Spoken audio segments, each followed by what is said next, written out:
Hey guys, it's Zekin. In this episode, we're going to be starting work on a new mini-series in which I'm going to be working on an elephant enclosure. So sit back, relax, and enjoy the video. Okay, so today I'm going to be starting with the main building, which is part of the whole entire elephant enclosure. By the way, this elephant enclosure is inspired by the elephant house over at the Bangladesh Zoo, which is in India. I'm really inspired by the whole nice temple design it has going on, and it's pretty cool. So I'm not really doing like a recreation of it, so I'm just gonna be like basing it off of the building and adding my own touches here and there. So but most of it's gonna be based off of the main building, which I'll pull up an image of right now so you guys will understand. So yeah, so you can see it has this nice temple building kind of vibes going on. And so that's what I'm really trying to go for here. So if you're watching this right now, the South American pack would have already come out. So I actually started building this whole thing like a couple of days ago, like 3 days ago, before the pack came out. So it was just a pretty cool thing I just decided to start, and so I couldn't really finish it until like a couple of hours ago. So that's the reason why I'm posting it right now.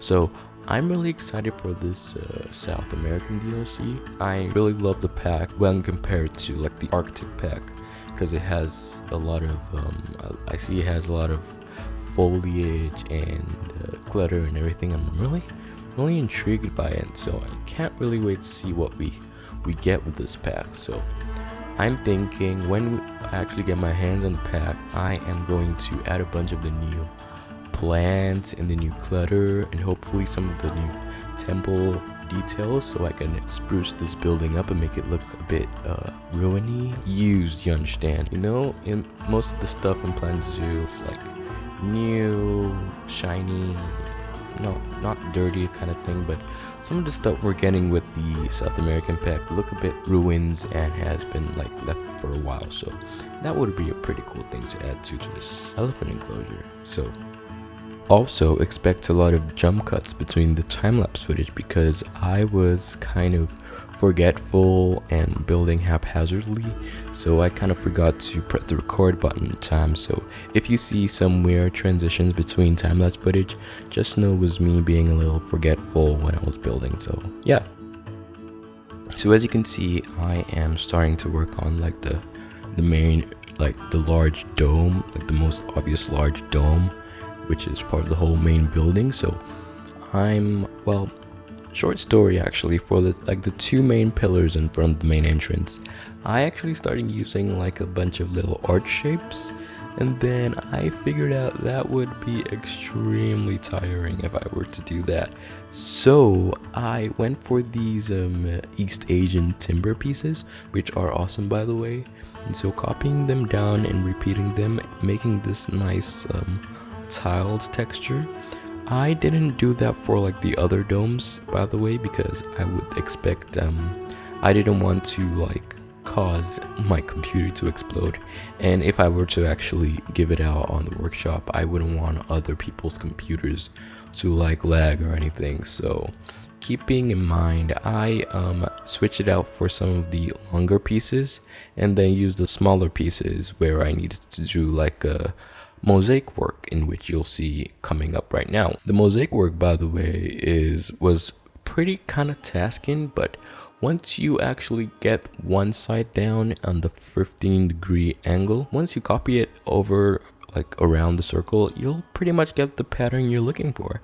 So pretty much the main tasking process is trying to get the one pattern on the 15-degree angle, which you just saw me do right now. So yeah, I really love this turquoise kind of light blue, sky blue kind of color that the roof has going on. So I actually color picked that from a bunch of images and found the average, which is this actual color. So I'm really happy with how it is.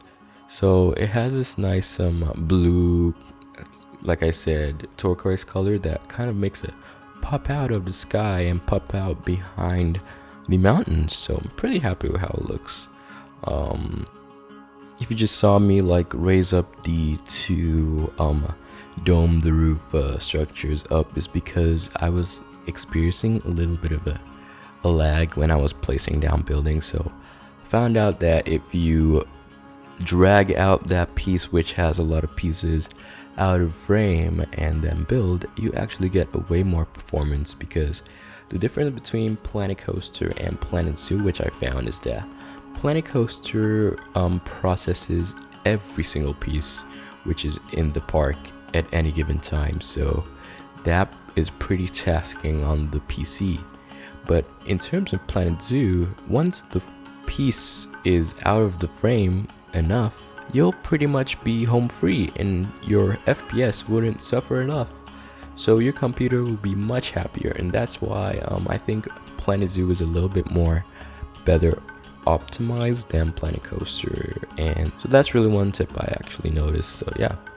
And about the DLC, by the way, I'm sure you guys have seen a lot of the teaser footages and the showcases of a bunch of the different animals, and I'm actually thinking maybe in a little more feature we'll add some of the animals to my Barrel Zoo project, and also maybe to this project I'm thinking maybe the frog, maybe in the interior of the temple, which I'm planning to do in like later episodes.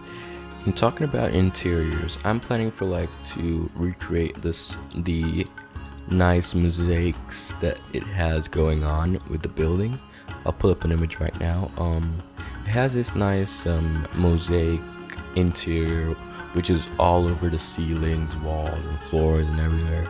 I'll see how that goes. Maybe that will be a little later on or something like that, because I'll feel like that would be a lot of tasking on people's computers and PCs. So maybe probably I may or may not do that, but I'll see how it goes. But eventually, if I see that it's a little tasking on the PC, I'll probably go for a simpler kind of interior for this. So yeah. Okay, one thing I'm also really excited for is the 1.2 update, because we're getting glass, like not just normal glass, like glass without any borders or anything. So I know I said a bit of this in the last Barrel Zoo episode, but I can't stretch this any further. We're actually getting glass without any borders, so those will be pretty cool like pieces in terms of building better stuff in, because the ones we have now in the game are pretty limited because of the borders and everything. But imagine with the new glass pieces, building domes and glass structures would be so much smoother and nicer, and it wouldn't have like this overlapping weird structures and everything. So I'm looking forward to the glass pieces, and also the UI changes, in which like the different changes in terms of the placement, and now you can actually search through the Zoopedia if you guys want. Like you can actually search for an animal in the Zoopedia, so I'm pretty excited for that. Also, one other thing I'm also really excited for is the fact that we can like reduce guess negative impacts on buildings by like blocking them off. In what they said, it kind of reduces it by about 50%, and that's pretty substantial, because from the beginning of the game we've been like, it doesn't really make sense for like the guests to still be affected by staff buildings and stuff when it's blocked off by a wall or something. So I'm really glad that Frontier listened to us on that point, so I'm pretty excited for that. And so yeah, by this time I'm sure you guys would be diving deep into the wonders of the 1.2 update and the South American DLC. So yeah. So as you can see, I'm working on these archways. In the actual zoo, it functions as like a entry point for the elephants and stuff, so elephants can easily walk in and out of the building and stuff like that, because the indoor part of the elephant enclosure is inside the building. So I'll figure out how I will implement that, but I'm kind of nervous because the space requirements, like the hitbox of scenery items in the game, is a bit like big in terms of animals and everything. So I'm kind of nervous if I open that place if the elephants will be able to walk through, at least maybe the baby elephants, but I'm not sure about the adult elephants and stuff. So yeah, another problem I have in the game is the Z fighting. I think the Z fighting in this game is way more intense than we had with Planko, because I feel maybe just textures are a bit more defined and a bit more the geometric detail in the game is a bit more intricate more than Planko assets.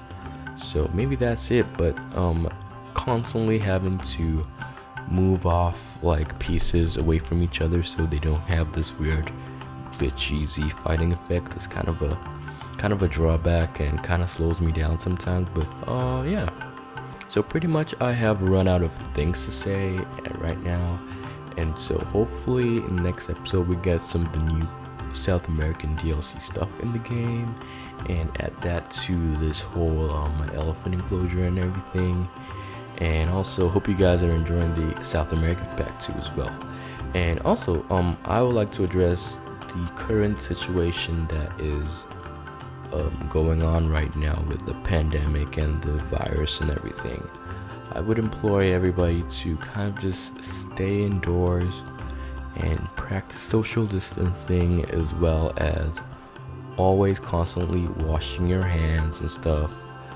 And so that's pretty much the way to keep safe from the virus. And so yeah, so pretty much stay safe everyone. And yeah, if you like the video, be sure to hit that like button and subscribe if you're not. And when you subscribe, be sure to turn on the notification bell so you can get notified whenever I post anything new. And so yeah, see you later guys, and until then, bye for now. I'll leave a link to the cinematics which will be coming up shortly. So later guys.